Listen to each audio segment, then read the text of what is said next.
Good evening, Exiles. Thomas is getting ready to do his first winter camp out in a couple of weeks. So, one of the competitions they do at every scout camporee or Klondike, this is a Klondike in the winter, and is some sort of fire competition. So we're working on him a little fire kit here, and one of the things you need for a fire kit, or to make one of the steps in making a good fire kit, is you actually have to have a fire first. So we're going to work on making all the parts that we need to add to this, and we're going to light a fire here and get started on it. So let me move the camera around and show you what we got and what we're adding. And Thomas just walked up with the saw we're going to need to cut down some fat wood. So we're working on this in the backyard next to the burn pile. So this is Thomas's Ferrocerium rod. We still need to get him a striker made out of an old hacksaw blade or a broken hacksaw blade of some sort. But this just creates really hot sparks when you scrape the metal off of it. The duct tape, the Gorilla tape around it, makes a nice handle, because a lot of these either don't come with a handle or they come with an injection molded plastic handle that comes off. So the duct tape makes a good handle, and then the jute twine around it is not only is it flammable for emergency tender, but also it you don't have to worry about dropping it, and you can also loop it around a belt. On the first 2 seasons of Alone, two of the contestants, one per season, lost their Ferrocerium rod by dropping it next to their fire and it rolling into their fire. This is some light fluffy leftover jute twine, some tampons. Tampons fluff up to about that big of solid cotton. That with some chapstick mixed in with the cotton, or mixed in with the jute twine, all fluffed up. They work great because this is flammable, it burns away really quick. This is flammable but hard to light. So put them together and they burn great. He's got one of these emergency fire starters. You can't use these for the fire starting competitions, but he's got one in here in case he needs it. And our friend Brad gave it to us. Here, just hand it to me, Thomas. All right, he's playing with part of it right now. These are some stormproof matches me and Sarah got. I know. A lighter. Again, you can't use it for the Boy Scout competitions, but they're handy to have around. A pencil sharpener, which should be in every fire starting kit or emergency kit or anything like that. Hold on a second, Thomas. So the fire pencil sharpener, you just put a dry stick in there and you get a ton of shavings really quick. Much faster and safer than using a match. He's got one of these metal matches.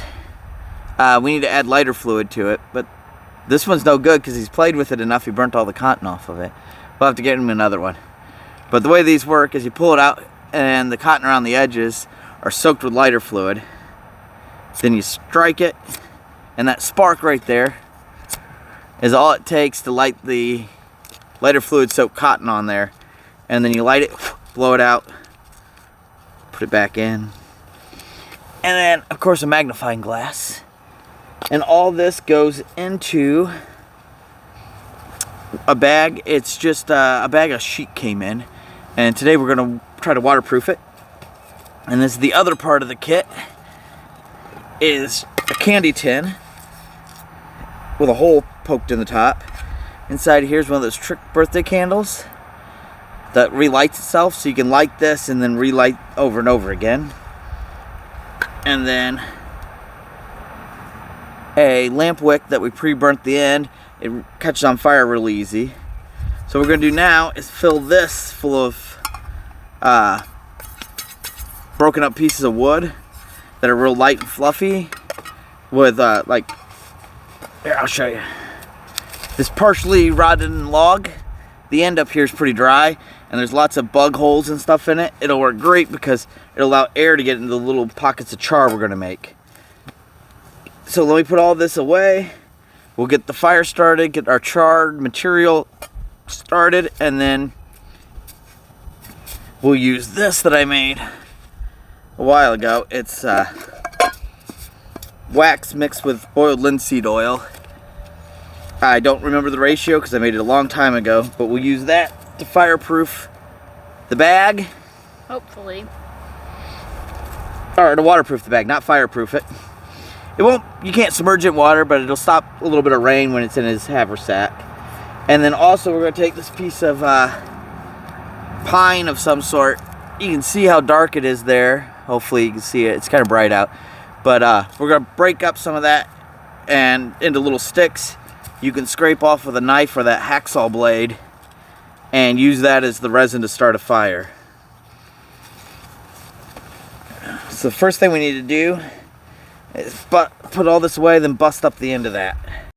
So I just took this larger log that I just showed you, cut the end of it off with the Silky Pocket Boy.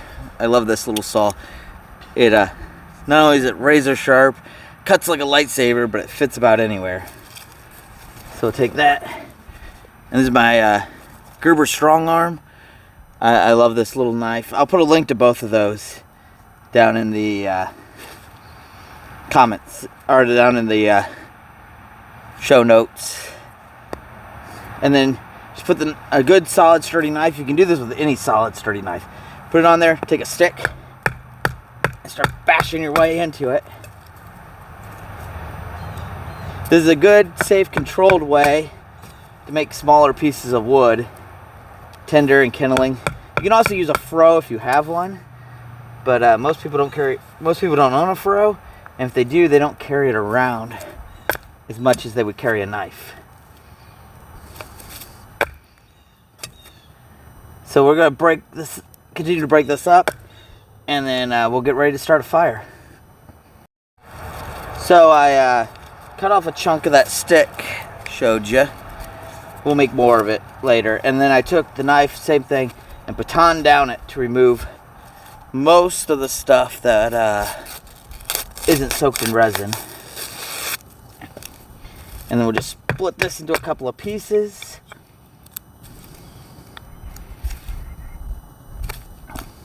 We can split that into thirds. And then these will just go into the kit as good sources of tinder.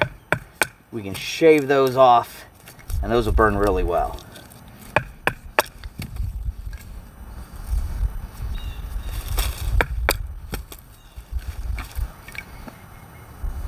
So since we're just building this fire kit, and Thomas is just learning. Hold on a second, Thomas. We put down this piece of cardboard in the back, or that we found in the backyard. Shove this stick in to hold up our tinder later. But let me show you how to peel this fat wood off. You just take a knife and you peel off little shivers. And if you can leave them connected and curly like this. And then that gives you a lot of surface area to light this bigger stick on fire.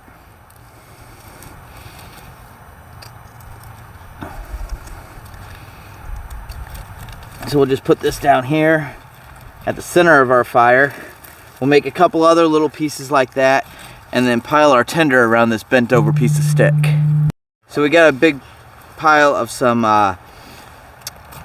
feather sticks and a lot of curly cues of that fat wood. Next we're going to take and pile some of these lighter sticks up around that stick that's there at an angle to create a little place to start a fire. And all these little sticks should be able to catch on fire once we get this down here burning. But first thing we gotta do is move my phone and tripod. Light one of his waterproof matches here. He's gonna use that to light this packaging on fire, and we're gonna use that to start the fire. Go ahead, Thomas. All right, light this on fire. All right. And then we're gonna tuck this in here. With the match. Yep.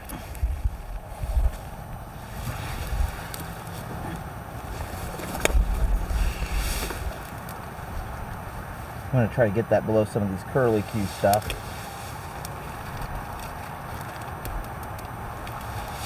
Try to get some of that fat wood on fire.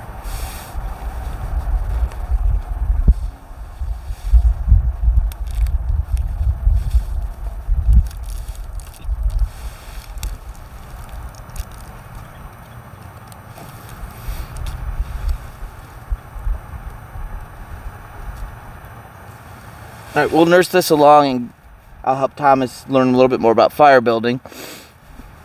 And then we'll show you once we get a little bit of fire going.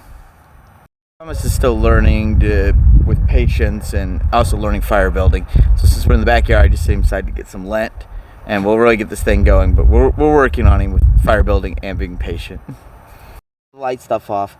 Get our handful of lint here.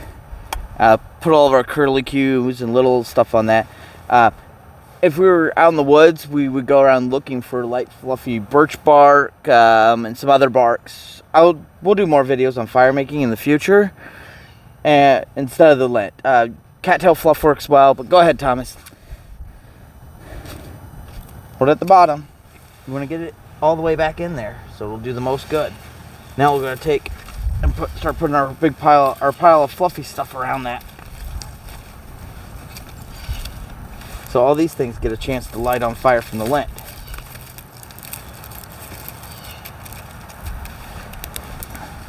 And as those little curlicues and stuff start catching on fire, hopefully this stuff will catch on fire too. A small little fire going. We're starting to catch some of the sticks on fire. So what we want to do is keep piling on little stuff. Nope, we don't need that yet, Thomas. We need more little stuff. And this little stuff will catch on fire and catch the next layer of big stuff on fire.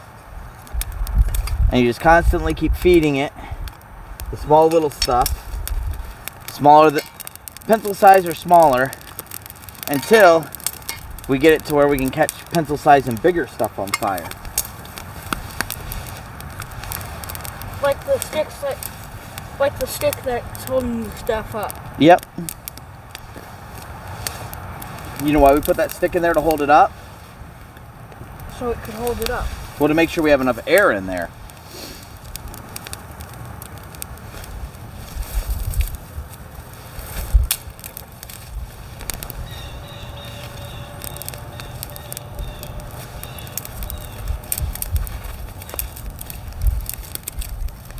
Alright, some more of this little stuff and put in there. And then we gotta blow on it to help this little stuff catch.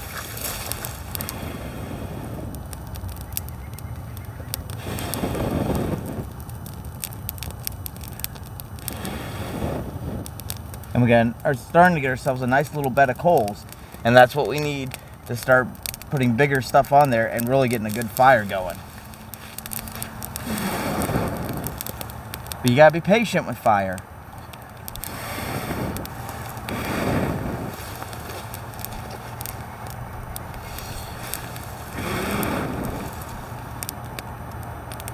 You gotta be both patient and careful with fire. Because fire is good as a tool. You can do all kinds of stuff. But if you use fire wrong, you can burn down your house. It can cook your food and heat you, and it can also burn down your house. So it's an important tool as long as you're careful with it, and it also teaches us a lot of lessons. Because there's a lot of other things that are good tools as long as they're used right too.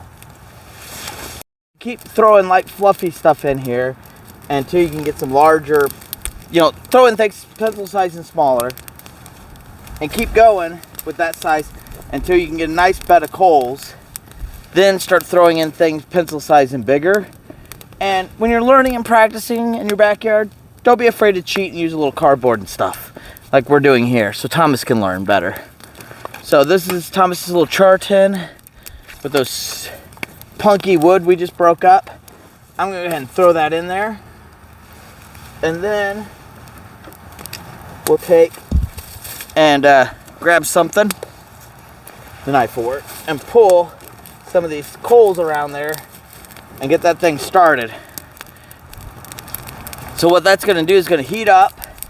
The wood's going to try to catch on fire. When it does, it's going to use up all the oxygen in the tin, and then it's going to start off-gassing all of its chemicals and leave nothing behind but charcoal, which is what we want to be able to start our next fire. So January. Everything's been wet and snowy and rainy, so that's why this is taking a little bit longer than normal to get a fire going. But this is good practice for me and good practice for Thomas. It's important to get out and practice your skills before you need them. Whether it's before you need them for a Klondike and a Boy Scout event, or it's before you need them because your little day hike took longer than expected, and now you got to hunker down in the woods and try to live through the night without freezing.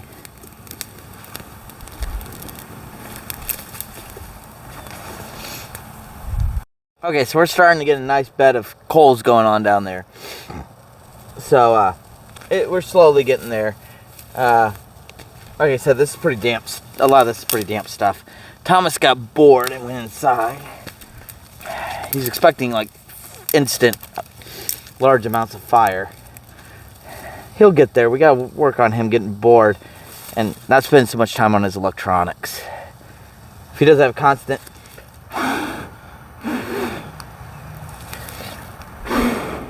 entertainment for video games, he gets bored pretty quick. So we're going with him on fire and stuff like that. And other scout skills I think will be really good for him. And really good for me and anybody else who spends too much time on their phone. We all spend too much time on our phone or watching TV these days. I'll make a part 2 of making the fire kit. This fire is slow going and taking a bit longer than I was expecting because everything's so wet. But that's fine, because the important lesson here is that we all need to get off our butts, get off the couch, quit watching TV, quit watching YouTube, quit watching people on YouTube build fires, and get out there and start building fires, practicing skills, learning how to do more things. Not just fire building. If you like to crochet, do more crochet. If you like to do needlepoint, do more needlepoint. I don't understand needlepoint at all, but if that's your thing, do it. And do more of it. And start getting out there with other people and that enjoy the same kind of crafts and stuff you do, and start building communities together. And start doing things together and living life together. Kind of like the church in the book of Acts. They spent so much time together. They ate almost every meal together. They did everything together. They even shared property with people who needed it. So if somebody needed your chainsaw, you just be like, here buddy, here's your chainsaw. I've worked with you before. I know you know how to run a chainsaw, and you'll take care of my stuff. Because they lived life together and they knew that. I know in the first century they didn't have a chainsaw. It's just an example. Calm down, people. So this is all for this video. We'll get a part 2 of us making the char cloth, which the tin's already in there. Part 2 of showing what the tin looks like, and also in part 2 we'll heat the wax linseed oil mix up and paint it on the bag to make it water resistant. So thanks for watching. When you're done, shut this off and go out and do something. And remember, we, his people, will start rebuilding. Besides all that, sitting here watching this, working on this fire, it's a lot more entertaining than the Kardashians or whatever other reality TV show there is, like The Bachelor. I don't know. I don't watch TV. That stuff's garbage. But I do spend too much time on YouTube and other stuff, wasting time, instead of coming out here working on my skills.